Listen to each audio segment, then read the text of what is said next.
সারা শহরে কেকের ভিড়ে জাতি কি আমার পুডিং বানানো মেনে নেবে? মেনে নিক আর না নিক, আমি তো বানিয়ে ফেলেছি কলিজা ঠান্ডা করা ডাবের পুডিং। আলহামদুলিল্লাহ, সবাই অনেক মজা করে খেয়েছে। আসসালামু আলাইকুম বন্ধুরা, তোমরা সবাই কেমন আছো? আলহামদুলিল্লাহ, আমি তো ভালোই আছি।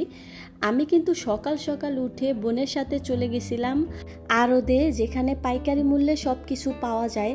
যেহেতু আলিফ বাসায় আসছে, তাই ভাবছিলাম প্রতিদিন ওকে একটা করে ডাব খাওয়াবো। যেহেতু মাদ্রাসায় থাকে, আমি তো একটুও যত্ন করতে পারি না, তাই আর কি পাইকারি মূল্যে কিনতে চলে গেছিলাম। কিছু কিছু শক্ত নারিকেলের সাথেও কিনেছি, যেহেতু ডাবের পুডিং বানানোর প্ল্যান ছিল, তাই আর কি। আর এই পুডিংটা শুধু শুনেই আসছি, অনেক মজা আর অনেকগুলো রিভিউ ভালো দেখছি, তো ভাবলাম যে কেমন হবে আমিও বানিয়ে ফেলি। আমি কিন্তু প্রথমবারই ট্রাই করছি, আর প্রথমবার কোনো কিছু ট্রাই করতে গেলে একটু টেনশন থাকে। আমি ডাব দুইটা নিয়েছি, দুইটা কেটে পানি ঝরিয়ে নিয়েছি। আর ডাবের নারকেলগুলো আমার ছোট ভাই তুলে দিচ্ছে, ও খুব সুন্দরভাবে তুলতে পারবো। আর আমি পাশে আরেকটা তুলছিলাম, আমারটা সুন্দর হয়নি, এই জন্য বললাম ওকে তুলে দিতে, ও খুব সুন্দরভাবে তুলে দিল। তো ডাবের পুডিং তো অনেকেই বানায়, আর আমিও যেহেতু ভিডিও করতেছিলাম, ভাবছিলাম যে একটা ভালো ডিজাইন তৈরি করব। তো নেটে ঘেটের শিউলি ফুলের ডিজাইনটাই সবচেয়ে বেশি ভালো লাগছে। ফার্স্ট ভাবছিলাম এটা তৈরি করা খুব ইজি হবে, বাট নারকেলের উপরে তৈরি করা কিন্তু অনেক কষ্টকর। আর আমাদের নারকেল কিন্তু বেশি একটা শক্ত ছিল না, নরম নরম সফট সফট ছিল, তো খুব কষ্ট হয়েছে কিন্তু তৈরি করতে। তাও খুব সুন্দর হয়েছে, তৈরি করার পর ভালোই লাগছে। আর যে জিনিস দেখতে সুন্দর সেটা কিন্তু খেতেও অনেক মজা।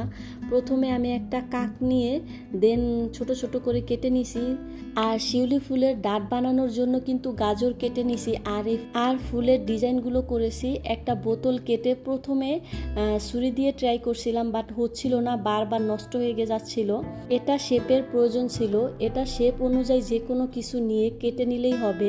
গাজরের কালারের সাথে সাদা নারকেলের কম্বিনেশনটা কিন্তু অনেক সুন্দর লাগে। আর নারকেলটা পুডিংয়ের মধ্যে বাইটে বাইটে পড়লে কিন্তু অনেক বেশি মজা লাগবে খেতে, তাই আর কি যত বেশি সম্ভব নারকেল দেওয়ার চেষ্টা করবে সব সময়।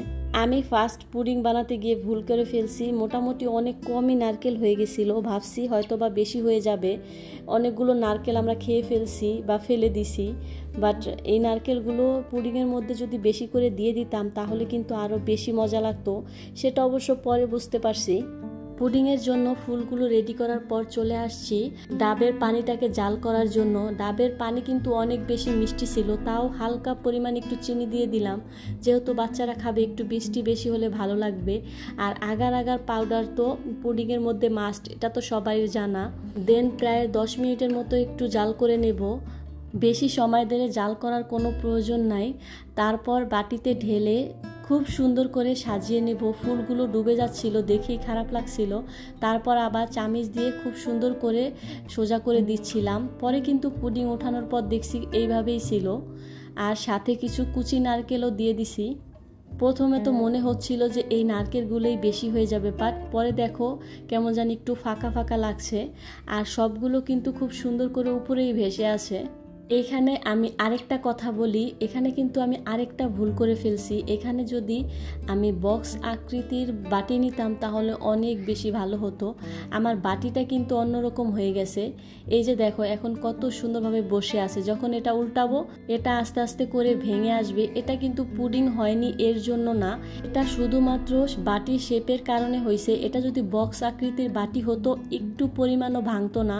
আর বোঝোই তো সবাই যে জেলি পুডিংগুলো কত পরিমাণে সফট হয়, বাট পুডিং কিন্তু অনেক বেশি মজা হয়েছে আর পারফেক্টলি জমছে। দেখো শিউলি ফুলের সাথে পুডিংয়ের টুকরোটা কত বেশি ভালো লাগতেছে। ডাবের পুডিংটা ফার্স্ট আমি ট্রাই করে দেখব কেমন হয়েছে। জাস্ট আমি তো ফিদা হয়ে গেছি আর ডাবের পুডিংয়ের ফ্যান হয়ে গেছি, এত বেশি মজা। আর যতজনেই ট্রাই করছে সবাই বলছে খুবই মজা। এই পুডিংটা আমার ইচ্ছে, আমি যতবার ডাব আনবো ততবারই বানাবো।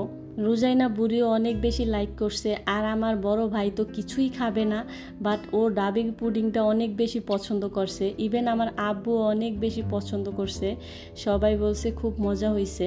আলহামদুলিল্লাহ, সবাই ভালো থাকবেন, আল্লাহ হাফেজ।